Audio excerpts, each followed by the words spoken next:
Quero-vos falar acerca de dízimo. É um assunto polémico nos dias de hoje. E porquê é que eu falo sobre este assunto? Porque várias pessoas me têm enviado mensagens e me têm perguntado o que é que eu acho acerca do assunto. Bem, será que o dízimo é bíblico? Não é? É para os dias de hoje? Não é? E o que eu digo é aquilo que eu vejo na Bíblia, aquilo que a Bíblia nos transmite acerca do assunto é muito simples, na minha ótica, claro. É simples porquê? Porque atualmente, no tempo que nós vivemos, que é a era da igreja, não podemos olhar para o dízimo como um imposto. Porquê? Porque nada é imposto. Deus não impõe nada a ninguém e Deus não obriga ninguém a dar seja o que for. Mas eu vejo pela Bíblia que esta questão do dízimo, acima de tudo, é um princípio espiritual. E é assim que eu creio também ao ler a Bíblia. Porquê? Porque Deus inspirou muitos homens na história da Bíblia a serem fiéis e honrarem a Deus com o dízimo. Estou-me a lembrar, por exemplo, de Abel, estou-me a lembrar de Abraão, que são personagens que viveram muitos anos antes da criação da lei para a nação israelita.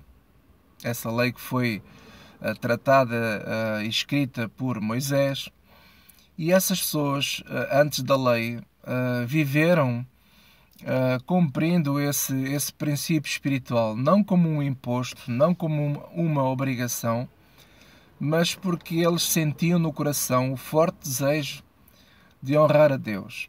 Estou-me a lembrar que há uns anos atrás eu estava nos Estados Unidos numa igreja batista e eu fui assistir a um evento só para pastores, e nesse evento para pastores foi tão bom, que no final dos 3 dias eu queria semear. Só que os assistentes lá daquela igreja comunicaram-me que durante os 3 dias não iam recolher ofertas, porque não era esse o propósito do evento. Mas eu tinha tanto desejo, queria tanto dar, que chateei tantas pessoas porque eu queria dar. Estava tão grato a Deus, estava tão contente por estar ali presente a assistir aquelas mensagens fantásticas, aquelas ministrações dadas por aqueles homens de Deus, que eu queria dar, eu queria semear.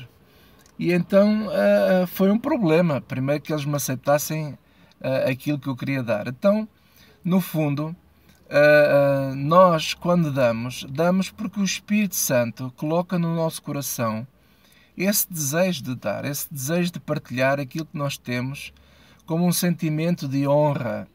E é isso que eu vejo esses homens como o Abel e Abraão e outros que antes da lei de Moisés, era isso que eles faziam também. De coração grato, eles honravam a Deus com o dízimo, e é interessante porque a Bíblia fala mesmo da palavra dízimo. Depois, quando a nação de Israel já tinha quase perto de 3 milhões de pessoas, foi necessário organizar a nação. E estou-me a lembrar que as leis que Moisés escreveu, a primeira lei de todas foram os 10 mandamentos. É como se fosse a Constituição da nação israelita. Assim como há a Constituição da República Portuguesa, assim também naquele tempo havia a Constituição não da República, mas daquela nação, que era uma nação cujo objetivo era ser uma nação sacerdotal. Já vou explicar o que isso é. E então foi então colocado na lei esse imposto chamado de dízimo. Com que propósito? Para que uma das tribos de Israel, que fazia parte daquela nação, que estava dedicada ao sacerdócio para ministrar as coisas de Deus ao povo da nação, e essa tribo, chamada a tribo de Levi,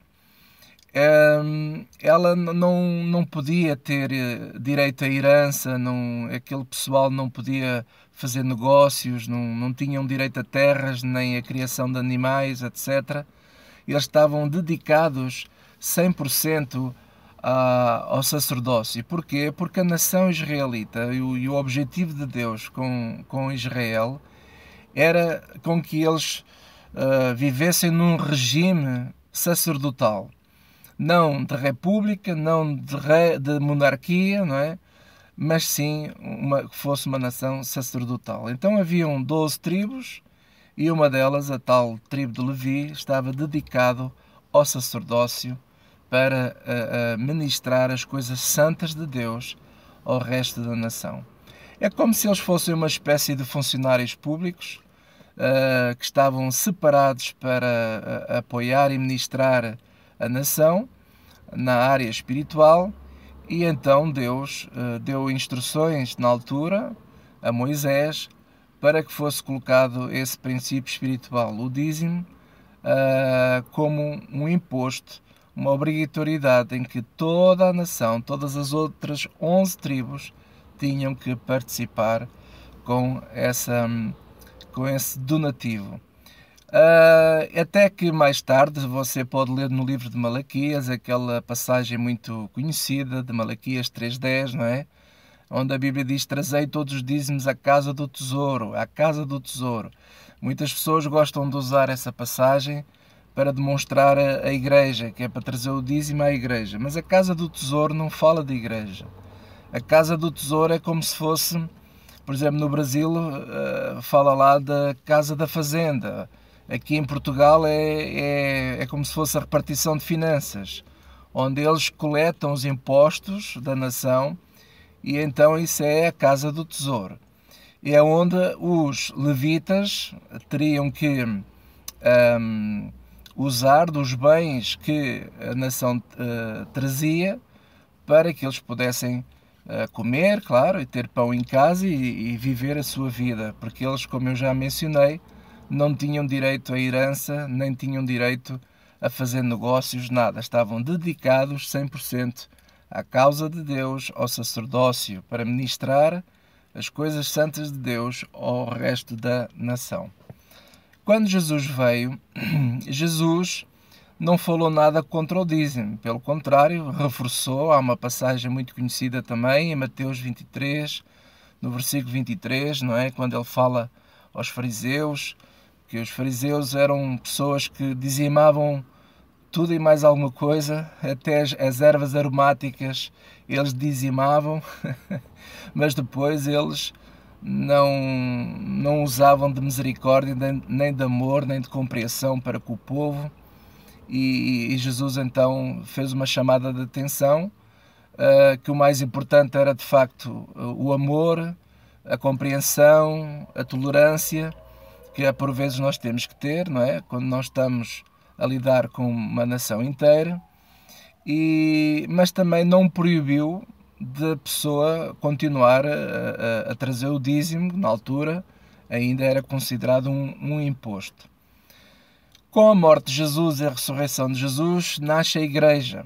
Muito bem, a Igreja, ela hoje é como se fosse uma nação, e agora somos todos sacerdotes, porque a Bíblia diz que Jesus Cristo nos fez reis e sacerdotes. Na verdade é isso que Deus queria fazer com a nação israelita no passado, criar uma nação sacerdotal, mas o povo não quis, não aceitou e exigiu um rei. E Deus disse: olha, se vocês querem um rei, vai ser pior para vocês. Para já não é a minha vontade fazer isso. E em segundo lugar, se vocês quiserem instituir rei na nação, vocês vão ter que pagar mais impostos. Mas o povo não quis saber, eles queriam era um rei para ficar igual às outras nações. Bem, isto só uma à parte. O que é facto é que agora, no tempo da Igreja, a vontade de Deus é essa. A Igreja é como se fôssemos também uma nação, que é o conjunto de todas as pessoas que creem em Jesus Cristo como Senhor e Salvador, quer sejam gentios, quer sejam judeus, toda aquela pessoa que crê em Jesus Cristo como sendo o Filho de Deus, aquele que veio em carne, que morreu para nos salvar. Então, quem crê assim, quem crê em Jesus Cristo de todo o coração, faz parte desta Igreja, desta grande nação, de todos os povos, de todas as línguas, onde quer que essa pessoa viva, faz parte da Igreja do Senhor Jesus Cristo. Porque a Igreja não são prédios, não são paredes, a Igreja atualmente são pessoas.